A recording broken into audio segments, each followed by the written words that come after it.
O artigo 593 do Código Civil dispõe do contrato de prestação de serviço civilista. Por que eu estou reforçando o termo civilista se eu já disse que esse contrato está previsto no artigo 593 do Código Civil? Porque nós temos outras relações vinculadas à prestação de serviço. E os alunos, em regra, tendem a confundir a prestação de serviço civilista com aquela estabelecida, aquela existente na CLT, que é a Consolidação das Leis do Trabalho, ou Consolidação das Leis Trabalhistas. Código Civil, artigo 593. Acontece o chamado contrato de prestação de serviço quando alguém contrata outrem mediante remuneração para que esse outrem preste serviços cujo prazo não pode ser superior a 4 anos, mediante remuneração. Consequentemente, as partes nessa relação contratual são chamadas de prestador, obviamente quem vai prestar o serviço, e tomador ou cliente. Tomador ou cliente é a pessoa que vai contratar o prestador para a celebração daquele serviço. Exemplo, quando eu contrato um mestre de obras para construir a minha casa, quando eu contrato o chamado pedreiro, para construir a minha casa, eu tenho uma relação de prestação de serviço civilista. Não há um vínculo de subordinação entre mim e essa pessoa que eu contratei. Ele vai me prestar um serviço, mas esse serviço ele é esporádico. Se houvesse habitualidade, subordinação em relação a esse serviço, nós teríamos o contrato previsto na CLT. O Código Civil é muito claro. Eu contrato alguém para prestar um serviço, obrigação de fazer, conduta positiva, mas o prazo máximo dessa prestação de serviços não pode exceder 4 anos. Bom, uma vez estipulada a prestação de serviços, a doutrina civilista menciona que esse contrato ele é chamado de bilateral ou sinalagmático, ou ainda díspare, que significa que as duas partes, tanto o prestador como o tomador, têm responsabilidades em relação ao contrato. Enquanto o tomador ou cliente é responsável por pagar a remuneração, o prestador é responsável por cumprir a prestação de serviço estabelecida entre as partes. E esse contrato também é chamado de principal. Principal porque existe por si só, é um contrato independente. Esse contrato não precisa de um outro para existir, não precisa de um outro para respirar, tal qual acontece nos contratos acessórios, fiança, corretagem. Esse contrato também é oneroso. Não se presume a gratuidade na prestação de serviço. Se eu falasse em gratuidade em prestação de serviço, olha, eu estaria falando um contrato de doação.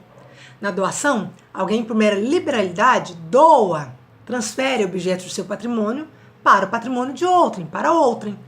Esse contrato é extremamente oneroso, cabendo às partes estipular se a retribuição vai ser paga de forma pecuniária, ou seja, dinheiro, espécie, ou in natura. Exemplo, eu contrato um mestre de obras e pergunto quanto ele me cobra pelo serviço, pelo qual é o valor. E ele me responde, eu cobro R$500. Então, se eu pago em espécie os R$500, estou pagando a retribuição em pecúnia. Se eu estabeleço com a parte, com o prestador, vamos entrar em um acordo. Você presta serviço para mim e eu te entrego ali 2 caixas de cerveja, de refrigerante, 3 quilos de carne. Ou seja, nós estabelecemos uma relação que lembra muito aquela questão do contrato de troca. Se essa situação acontece, nós temos uma retribuição in natura. A regra é que a retribuição seja em pecúnia. Se você me cobrar R$500, eu vou te pagar R$500 e você vai prestar o serviço. Se você, prestador, cobrar R$600, eu vou pagar R$600 e você vai prestar o serviço. Essa prestação de serviço é baseada em obrigação de fazer. A conduta é sempre positiva. Então, contratar alguém para podar o jardim da sua casa, contratar alguém para reformar o telhado, para pintar sua casa, para podar o jardim, são exemplos de obrigação de fazer. São exemplos de contrato de prestação de serviço. Mas esse contrato, ele pode ser escrito ou não. Significa que eu posso celebrá-lo verbalmente, ou se o valor da obra for considerável, é interessante que eu faça esse contrato solenemente, ou seja, formalmente, que eu faça esse contrato por escrito, que eu leve até o cartório, que eu faça o devido registro, reconhecimento de firma, para que haja uma maior garantia, uma segurança jurídica em relação tanto ao prestador, como também em relação ao tomador ou cliente. Uma situação muito interessante e que às vezes um aluno ou outro fica em dúvida numa questão da OAB. A prestação de serviço civilista ela não tem a mesma natureza do contrato de prestação de serviço seletista. No entanto, algumas doutrinas não gostam muito da utilização da expressão aviso prévio na prestação de serviço civilista, mas boa parte dos doutrinadores menciona esse aviso prévio, na realidade, como sendo uma espécie de notificação. Então, na CLT, nós temos aquele aviso prévio, que deve ser cumprido em determinado prazo, né? Quando alguém pede demissão, quando alguém é mandado embora. Aqui no direito civil, nós temos a chamada notificação ou aviso prévio. A expressão correta, na realidade, seria notificação. Quando você contrata prestação de serviço por um prazo determinado, olha, estou contratando você pelo prazo ali de 30 dias. O prazo é específico, o prazo é determinado. Quando eu digo assim, eu contrato você, mas desde que antes de 4 anos você termine a obra. Na realidade, existe uma especificidade de prazo, mas não uma especificidade notória. Eu digo para você que você tem um prazo de até 4 anos, mas eu não indico especificamente o prazo não é notório. Quando você, tomador ou cliente, contrata o prestador por prazo determinado, você tem que notificar o prestador caso não queira mais a prestação de serviços desse prestador. Se você contratou o prestador com a intenção, com o objetivo de pagar um salário mensal, daqui 30 dias eu te pago o valor, a prestação de serviço. Obviamente, prestação de serviço esporádico nós estamos falando. Então, se eu contratei você com o objetivo de que daqui 30 dias eu vou lhe pagar a remuneração acordada, eu tenho que fazer uma notificação com 8 dias de antecedência, dizendo que eu não quero mais a sua prestação de serviço. Se eu contratei você e foi combinado que eu pagaria o seu salário, boa parte aí da remuneração, a expressão correta é remuneração, dessa remuneração no prazo aí de 15 dias, então tem que notificar você 4 dias antes em relação a não querer mais a sua prestação de serviço. Se eu contratei você por um prazo menor, menos de 7 dias, com a intenção de lhe pagar um valor com menos de 7 dias, você vai fazendo serviço e menos de 7 dias eu vou te pagando. Se você contratou dessa forma, por prazo determinado, você tem que avisar de véspera que você não deseja mais a prestação de serviço do outro. Obviamente que quando nós contratamos por prazo determinado, nós temos que observar se houve a justa causa ou não para que você, tomador ou cliente, não quisesse mais a prestação de serviços do consequentemente chamado prestador. Vamos imaginar que eu tenha contratado alguém e sem justa causa, sem motivo aparente, eu digo assim, olha, eu não preciso mais da sua prestação de serviço, eu não quero mais.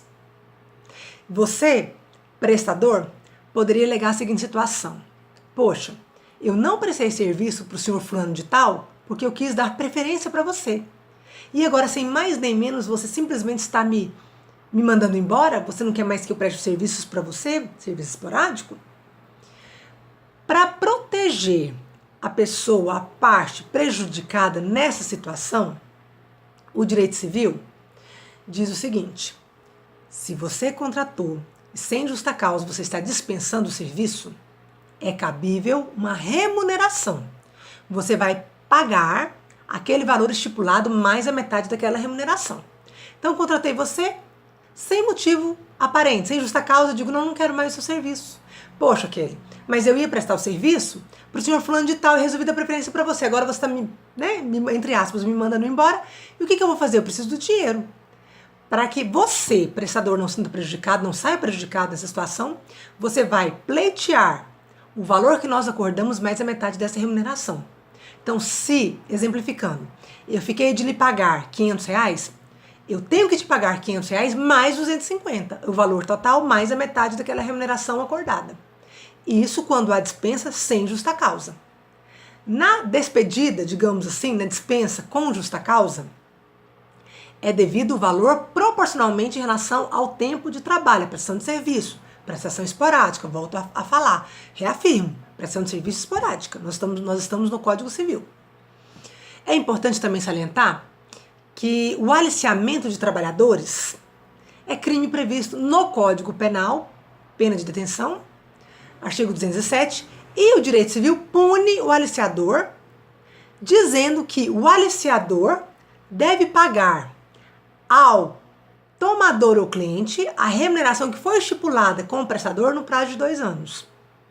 Exemplo, se eu estipulei que eu pagaria ao meu prestador de serviço R$500 e você, meu vizinho, aliciou o meu prestador de serviços para que ele abandonasse a minha obra e fosse prestar serviço para você, se eu acordei com o meu prestador que o valor seria de R$500, você, vizinho que aliciou, deve me pagar essa remuneração pelo prazo de 2 anos.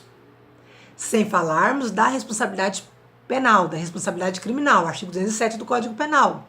É uma pena de detenção, juizado especial criminal, Lei 9.099/95. Então, para relembrar, o contrato de prestação de serviço tem prazo limitado, ele não pode exceder 4 anos. Nesse contrato, quando há o prazo determinado, nós temos que observar a questão da notificação, nós temos que observar a questão do fato do tomador não querer mais o serviço do prestador e se houve ou não justa causa nessa situação por conta da remuneração que é devida. E nós temos também que lembrar, para o exame da OAB, as características desse contrato. Esse contrato é bilateral, sinalagmático ou díspare, gera responsabilidade para as duas partes, é principal. Ele não necessita de um segundo contrato para existir. É um contrato que pode ser celebrado verbalmente ou por escrito. Recomendo a forma escrita, com certeza, consequentemente, é bem melhor a forma escrita, né? O ato formal.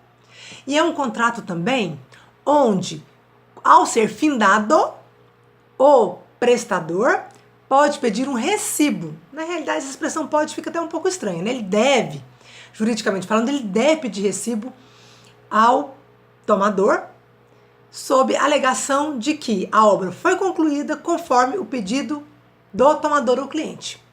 Fica a dica para o exame da OAB. A prestação de serviço civilista não tem o condão de gerar direitos tais quais 13º, férias, FGTS. E nós não temos também a questão da chamada carteira de trabalho assinada. É um trabalho esporádico, baseado em obrigação de fazer e o tempo máximo de durabilidade de 4 anos. Se não houver culpa por parte do prestador, ele ficou doente, não teve como cumprir ou iniciar a prestação de serviço. Esse prazo em que o prestador ficou doente não conta para fins prazo total de 4 anos. Fica a dica para o exame da OAB.